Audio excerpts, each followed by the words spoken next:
Briana K, and today we're going to talk about the different ways to do color work. First, we're going to go over the supplies that we will need. You'll need a tapestry needle, some scissors, some small amounts of yarn since we're making small pieces. I'm going with an acrylic today for a mug rug. If you're making something that you want for a cold drink, something that has some condensation and moisture, then feel free to go with a cotton because that will absorb that. But for me, I'm using these for a warm drink that shouldn't have any condensation. If you want to follow along with the projects we're doing, I have some helpful colorwork charts that you can print right on my blog at brianakdesigns.com. And I also have these free printable sheet bobbins. You can either print them on cardstock and cut them by hand, or if you have a Cricut or Silhouette, that's really helpful. These are my favorite, absolute favorite tools, and they are free on my blog. So let's get started about talking about the different ways to colorwork. Now today I have chosen to work with the Furls Streamline in Cafe. It is a size G 4mm crochet hook, and I absolutely love the Furls Streamline hooks. I love the swirls in them, and this one obviously is aptly named because this reminds me of coffee. So to get started, I want you to load some bobbins. If you want to work this way, you can work from balls of yarn, but it does get a little bit tricky and some tangles, so I highly recommend loading up some bobbins. For now, I'm starting with 2 red and 1 white. We'll be adding to those a little bit later as we go. You'll also want to print your chart. We're going to start with the Intarsia design. Now with this design, it is reversible because we'll be working in blocks, and I'll show you what I mean in a minute. But on any of our charts today, we don't have any words. But if we did have words, I wanted to note that for the left-hand crocheters, instead of starting at the bottom right of the chart, you would start at the bottom left. Essentially what that does is it mirrors the chart so that when you are finished, your wording isn't backwards, because that's what happens for left-hand crocheters when they are doing any type of color work, when there are words written. So you'll want to start from the left-hand side of the chart and work in basically it flips and mirrors that chart for you so that you have the correct wording when you're done. But for today, start by chaining 28 stitches. So I've got 28 chains here, and I'm going to single crochet in the second chain from the hook and in every single stitch after that. So at the end of row 1, we will have 27 stitches in color A, which today my color A is red. Feel free to substitute and mix up the colors. So this is row 1. It is simply a solid row of color A.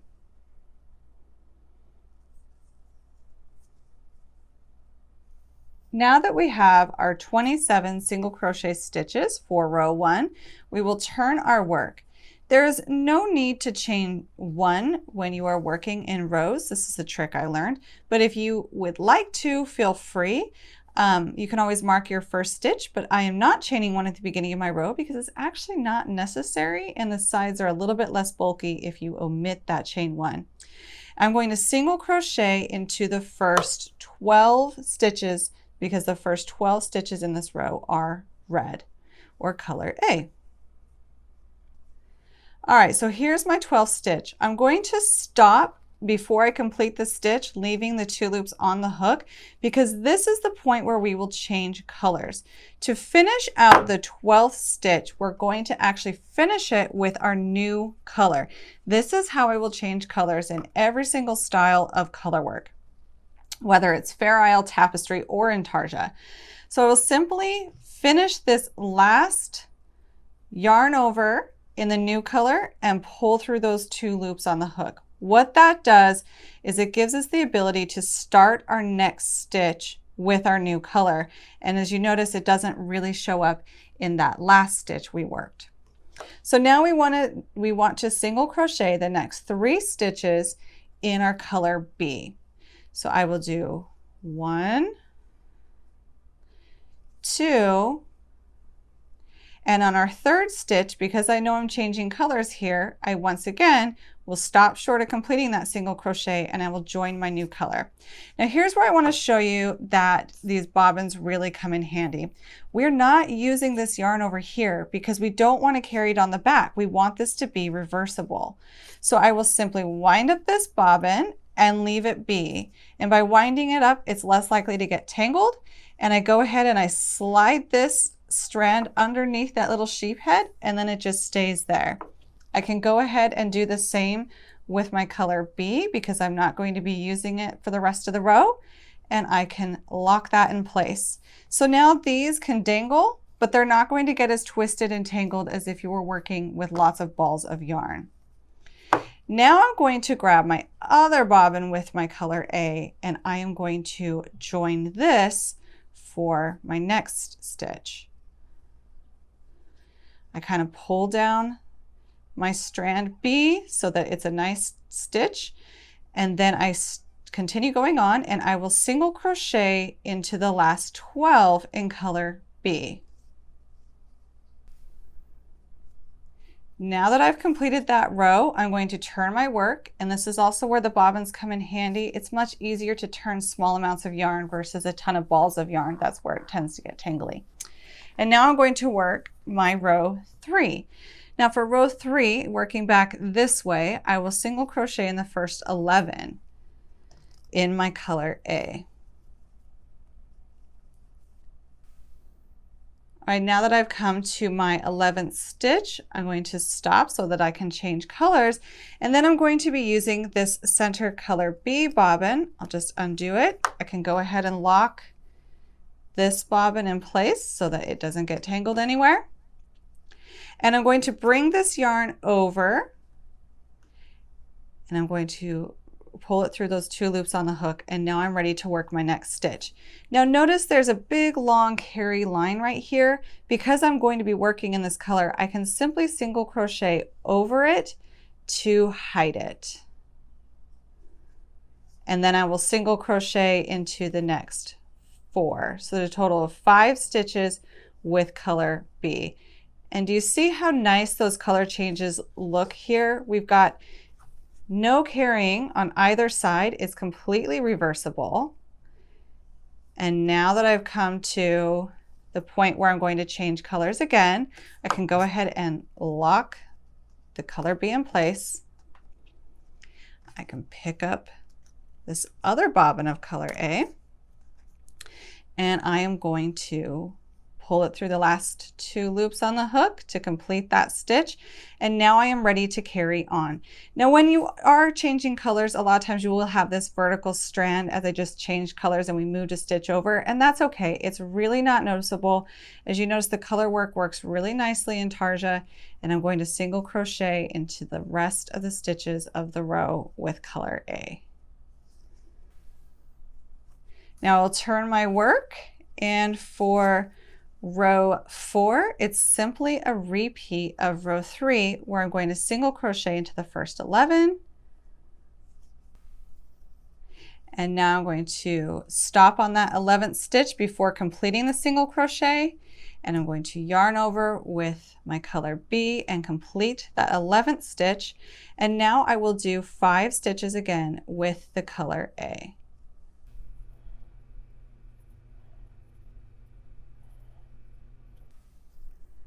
And now I'm going to switch colors again and go back to the color B. And that is the end of row 4. As you can see, we've got our bobbins hanging out, and it's working up really nicely. We've got this block of color in between the 2 blocks of red. I'm going to let you continue to work this on your own up until row 11. So work through row 10. It's doing a lot of this type of color work, and we're just doing, the color A on each side of that color B, and then come back for row 11. Now I'm bringing you back 1 row early, actually on row 10, because there's something I wanted to briefly talk about and show you. First off, I have weaved in my ends because the extra strands sometimes drive me crazy. So feel free to either weave them in now or you can later. I've also wanted to let you know I have run out of color on a bobbin. This will happen quite often since bobbins don't hold as much yarn, but I still find it easier to work with the bobbins and weave in the ends and reload the bobbins and keep on going. Now for row 10, we are expanding the white, the color B, a little bit by 2 stitches on each side. So if I were to do this, the easiest way I think to do it, instead of, you can cut this strand and then rejoin over here where it's 2 stitches over. That's exactly how Intarsia should be done. However, I find that I do want to cut down on as many strands as I can to weave in. So for these remaining 2 stitches, and that's these 2 stitches right here, instead of cutting my yarn, I'm going to single crochet over them, which is a tapestry style of work. So sometimes I kind of combine the styles together for the best benefits. So I will actually bring color A up and insert my hook, and I'm going to start working over that for 2 stitches. So it's simply going to sit on my work, and I'm going to complete these 2 stitches in the color B while also working over this strand for 2 stitches. And that way I don't have to cut the yarn and restart. And now it's time for me to go to the color A and complete the rest of the stitches in this row. So now for row 11. Now, if you notice on this row, we are changing colors quite often. I'm going to level with you here, and if I were doing this for myself and not teaching a video about Intarsia, I would absolutely finish this in a tapestry style. So feel free to do so, but for this video, I want to show you how to do true Intarsia. So that's why I'm going to have so many bobbins going here, and you can see how it goes. The reason why I want to show you this is you may come across an Intarsia color work that there is a lot of color changes and you have a lot of bobbins. That happens. That also means a lot of ends to weave in, and that's just the nature of color work. It does take a little bit extra work for those beautiful pieces. So we're going to get started with row 11. And I will be working this way across, and I am going to single crochet the first 7 with color A. Now, right before I change colors, I'm going to go ahead and lock this. So when we're using a lot of bobbins, that's why I like using these bobbins, is it is important to lock that yarn into place for less yarn tangles. I'm going to go ahead and I'm going to use my very next color, this color, to do the next 3 stitches in color B. So I'm going to pull through the last 2 of the last stitch to start that color change. And now I'm going to single crochet in the next 1, 2, 3, but I'm going to stop again because I do want to change colors. And we are going to go to a color A. So this is where we would bring in, yes, a new bobbin. Now I'm going to complete this 1 stitch in color A, stopping right here. So we didn't work with this bobbin for very long, and I'm going to go ahead and lock some bobbins in place here because I really don't want to get tangled. And now, yes, we are going to bring in another bobbin because we are changing colors. So now I'm going to bring in this bobbin, and we are going to do 1 single crochet with color B.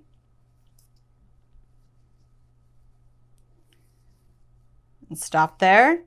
And now once again, I'm switching colors again. So I will lock this bobbin into place. And I'm going to bring in another bobbin for the next 3 stitches.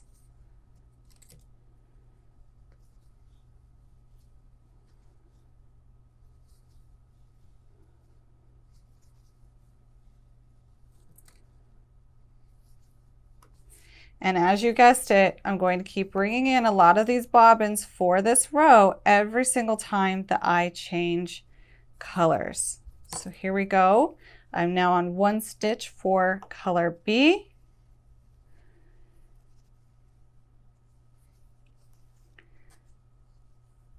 Now we'll switch again and do 1 stitch for color A.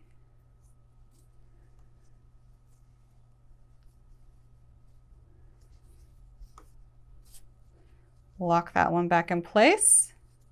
And I have 3 stitches for color B. So I'm bringing in another bobbin yet again. As you can see, there are so many bobbins across this row. If you've ever seen people doing color work online where they have a ton of bobbins, this is why they are working in that Intarsia method. And now I have the rest of the row in my color A. So I'm going to lock this color in place, and I'm going to bring in my last bobbin for this row. All right, So as you can see, this is looking great, but we have a lot of things going on behind here. We have a lot of ends to weave in. We have a lot of bobbins going on. It does kind of look like a little bit of a mess, but this is how Intarsia is worked. So if you need to do Intarsia, this is the method you continue to work in. Like I said, I might just continue to do this rest and Fair Isle, but I want to show you how to do it in Intarsia so you understand the method. So for row 12, I would turn my work. This is also why I love having the bobbins.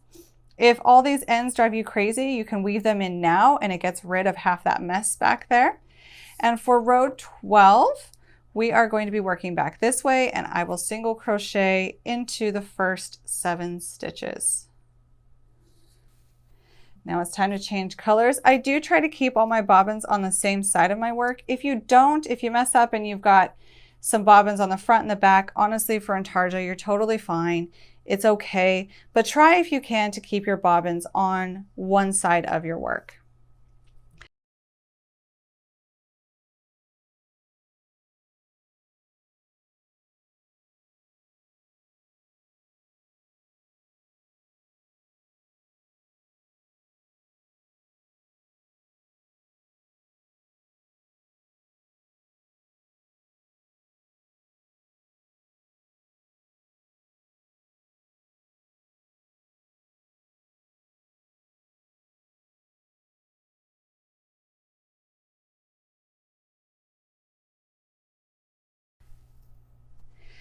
Now that we have completed row 12, if we're looking at row 13, we can see that we aren't going to need these bobbins. We're just going to simply need to crochet our first stitches in this row in color A. So what we can do is we can actually fasten them off. And this is why there are a lot of ends to weave in with Intarsia. But this bobbin here, I'm done with it. So I can go ahead and leave a tail end to weave in later and fasten that off. This bobbin here, I'm done with it. I don't need it for this next row, so I can go ahead and do the same. And we're actually going to be able to get rid of some other bobbins here. So let's start so I can show you what happens next. So for row 13, I'm going to be single crocheting into the first 10 stitches.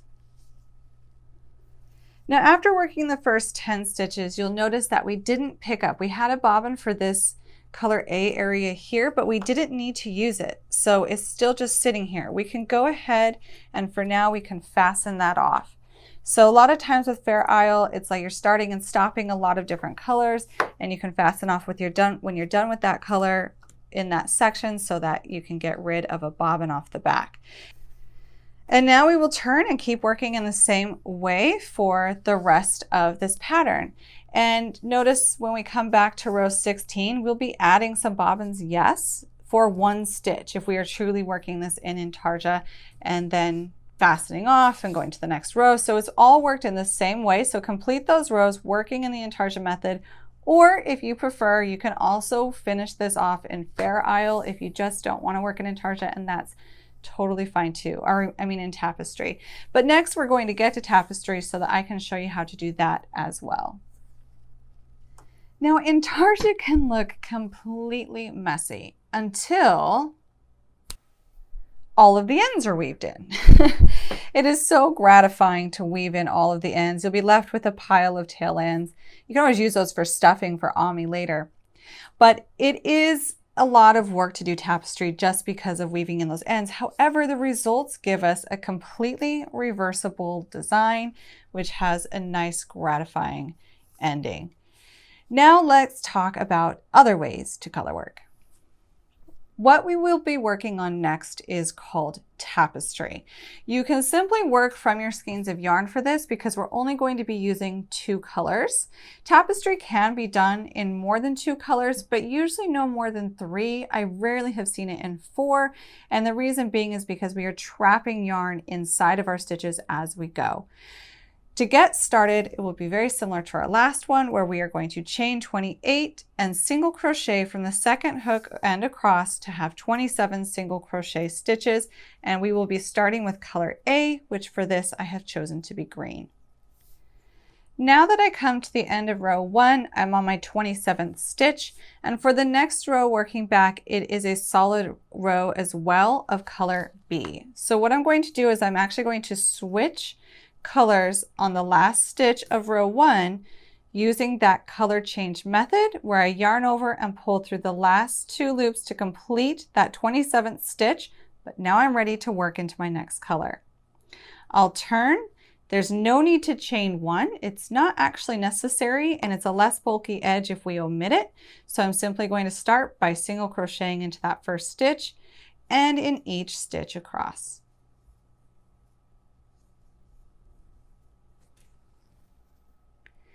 Now that I am at the end of row 2, I've stopped short of completing that last stitch because I know the next row is going to start with color A. So I'll want to finish out this stitch with color A so that I'm ready to work the first stitch of the next row in color A. But as we notice, my color A is still attached over here on the other side, so we will need to go ahead and fasten off and move that over. So now I will finish the 27th stitch in row 2 with color A, and now I'm ready to work in color A for row 3. So I will turn, and for row 3 I am going to start to show you a little bit of what it means to work in tapestry. So I will do my first stitch with color A. However, I will now be working both strands of yarns across the entire row. So I'm going to pull my color B to the back of my work, and as I work the first stitch in this row, I will also be working around my color A. So you simply kind of lay it on top of your stitches and you work around and over it so that it traps it inside of this stitch. However, we're also going to back up again. I just wanted to show you how we will be doing that. I will also be switching yarn. So I've started my color A stitch, but I'm going to switch to my color B to complete that color A. But same thing for the next 3 stitches, I'll be working color B. So I'll be working the tapestry method where whatever yarn I'm not currently working with, I will lay it across the top of my stitches and I will work around and over it, trapping it inside.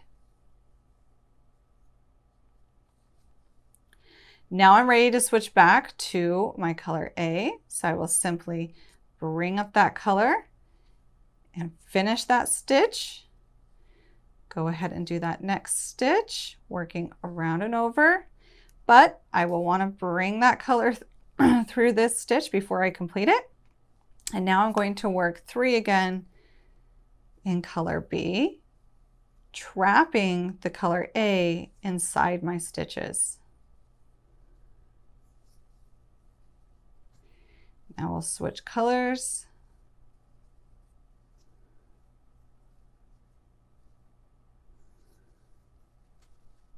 And then switch back to color B. And I'll be working 4 in color B while also trapping that color A and working over it.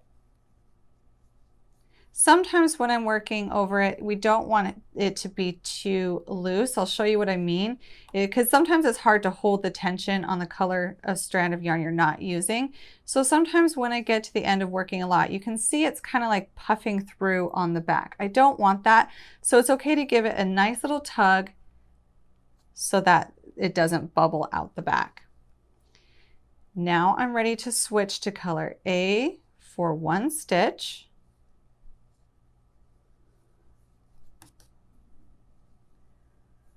And then I'm going to go back to color. Oh, I didn't, yep, I did switch. Then I'm going to go back to color B for 4 stitches.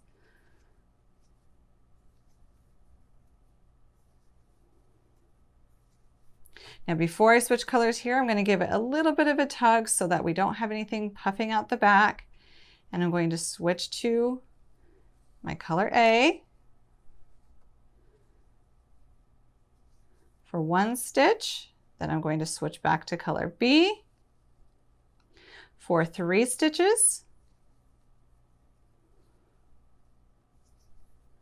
Can already tell just because I'm not holding color A at all, I've got some bubbling on the back, so simply pull that out before I switch the colors.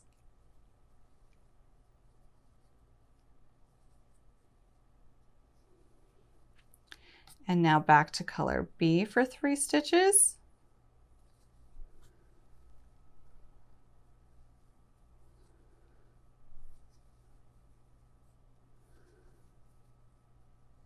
And the last stitch in the row will be with color A. And I will still work over color B. And I know for the next row I will be going back to color B, so I will finish this last stitch with the color B. Now here is how tapestry looks. It is reversible. The stitches can be on both sides. And for some tapestry, people will cut the yarn at the end of each row and begin the next row and have a lot of fringe on the sides. That's one way to do it. That is a lot of fun. It's a great way to add some fringe. For this, since I'll be doing a different style of fringe on the edges, I'm simply going to carry my yarn up the side. So now for row 4, we will be carrying our color A for quite some time before we use it, but we just keep working into that tapestry method where we will be carrying each yarn across our entire work and working over it. So both strands of yarn will come with us for each row. Now I've worked ahead a few rows just so you can kind of see how this is coming out. It's the same method for every single row throughout this entire pattern where we are going to be working in the tapestry style. So you'll just be switching in between yarns while also carrying the other yarn that you're not currently using. So it's the same thing throughout every single row. So just keep on working each row using the tapestry method of changing colors and simply working around and over the color that you are carrying across and not using at that time. And then you just keep switching back and forth between colors. So that's all there is to it to tapestry. I'm going to work this up so you can see the end result. But tapestry is also reversible. The difference we see in tapestry from Intarsia is that in Intarsia we didn't carry our yarn in between here. It was blocks of color. And you can kind of see the color that's being carried through peeking through a little bit, but it's still a nice effect. So keep working this up in the tapestry method. And here we have finished working this cute tree mug rug in the tapestry style. So this is reversible. Each side can be seen as really, really cute. And it's really fun to work this way. Just note that sometimes this might change your row gauge since you're crocheting over some yarn. It can make your row gauge a little bit higher, but this is how you work in tapestry. Now I want to talk about how to do Fair Isle, which is another way to do color work. And this way is not reversible. Fair Isle is most commonly done in the round because things that we do in the round, we don't ever really look at the wrong side of our work. But it can also be done flat. And for something like this, where it's a mug rug that faces down, it doesn't have to be reversible. So it's okay for us to learn this method flat as well. And it works the same flat or in the round. There is a right side to your work and a wrong side to your work. I've gone ahead and I have done my first row where I chained 28 and single crocheted in the second chain from the hook and across for 27 total single crochet stitches. And I have stopped short on my last stitch because I know I need to change colors right here to start my next row. Now Fair Isle is commonly only changing colors between every 3 to 5 stitches or so. I purposefully added some areas of a long running of color so I can show you how to continue to carry your yarn if it goes beyond 3 to 5 stitches. So we're going to start off by learning that right on our second row. I am going to say that all of the odd rows are the right side of the work and the even rows are the wrong side of the work. And it is important to keep track of that because we always want to be carrying our work, our yarn, on the wrong side. So I'm going to turn, and starting on row 2, the wrong side is going to be facing us, which means we want to keep all of our strands of yarn that we're carrying along the back, the wrong side, hidden on that side. So I will start by single crocheting in the first 2 stitches. I'm not going to worry about the edges here. I'm just going to carry my yarn up along the edges every single time we go to a new row. And now after the second stitch, it is time for me to change colors. Now notice this isn't tapestry. I have not crocheted over my second color. My second color is back over here hanging out. I'm going to pull my yarn, my working yarn, towards me because this is the wrong side facing. And I'm going to bring up color A, yarn over and pull through those last 2 loops on the hook. And now it's time for me to work color A for 1 stitch. So I'm going to work color A. And now I'm going to bring this yarn to the front of my work towards me and drop it. And then I'm going to pick up my color B because I want to finish this stitch in the color I'm changing to. And now I'm going to work color B for a lot of stitches across. But since Fair Isle is carrying your yarn on the back and we don't want to carry it for the entire row, we're going to do what's called catching the yarn. So every few stitches, I will bring up my color A, simply placing it across my work, and I'm going to work around it, trying to keep it as much on the wrong side of my work as possible, and catch it. So we haven't used it for a stitch at all. We're simply going to carry it across as we work our color B and catch it every few stitches because you don't want to carry yarn for more than 3 to 5 stitches at a time. So once again, I'll bring up my color B and catch it. And see how that's carrying this yarn across, but it's not actually using any stitches on the right side. So continue to do that until we get to the last 3 stitches in the row. Now for the last 3 stitches, I will once again bring my yarn towards me on the wrong side, join my new color through that last stitch. I'm going to do 1 stitch in color A, bring the yarn towards me when we're working on the wrong side of the work. And then the last 2 stitches will be in color B. And then we will turn. For this, once again, I am not chaining 1 on each side of our work. It just adds some bulk and is not exactly necessary. Now for row 3, this is where we're going to start changing yarn quite often.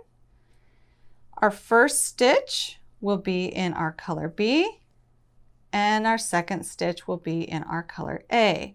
So the nice thing about when we are working with carrying the yarn on the back is you can simply drop and pick up the yarn as you go, especially where this row has no more than three stitches of one color before we change to the next color.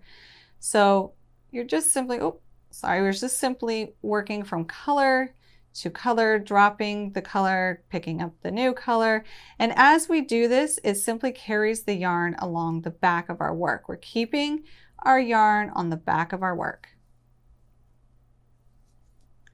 So as I pick up the new color, I'm going to show you the back. It's just carrying that yarn along. We don't want it to be too tight. We want our floating or carrying yarn along the back to not affect the gauge or the sizing of this. And we want it to carry quite loosely, but not so loose that it looks a little bit sloppy.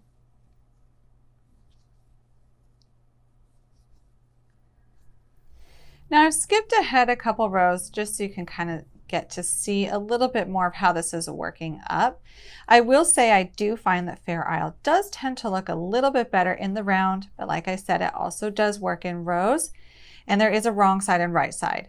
So I want to show you what the wrong side looks like. So you can see it will look messy. It has a lot of carried yarn, but that's okay because when we're choosing to use Fair Isle, we are not going to be using or looking at our wrong side. It's only for pieces that we're only looking at one side of the piece. Another tip is once you get really comfortable with color work, you can start to do this. You'll load your yarn, carrying both the yarns into your left hand or your right hand, just depending on if you're a left hand crocheter or a right hand crocheter. And you can switch back and forth between yarns as needed. I do find that Fair Isle is really fast to work compared to the other colorwork styles, simply because you can do this, which is a really cool way to do color work, and it goes a lot faster since we don't have to drop and pick up our yarn. But until you get comfortable doing color work, because this is a challenge, it takes a bit of practice, you will need to drop and pick up your yarn, which isn't too bad. It's just all about skill level and practice. The only way you get better is through practice. It also only tends to work on the right side. I have a harder time doing that method on the wrong side and keeping my carried yarn on the front when I turn. I'll show you. So continue to work in this Fair Isle method all the way across each row, keeping the wrong side and the right side. This is the right side, this is the wrong side in that Fair Isle method. So here's how our Fair Isle mug rug has worked up. Now notice in Fair Isle, when you're working back and forth in rows, a lot of times your stitches may not match up colorwork wise as well as they will when you are working in the round. But the point of this project is to show you how to do Fair Isle and work it in rows for this mug rug, and to show you how the back will look. The back will have all of your carried yarn. So once again, this is not reversible. This does have a wrong side and a right side when working the Fair Isle stitch.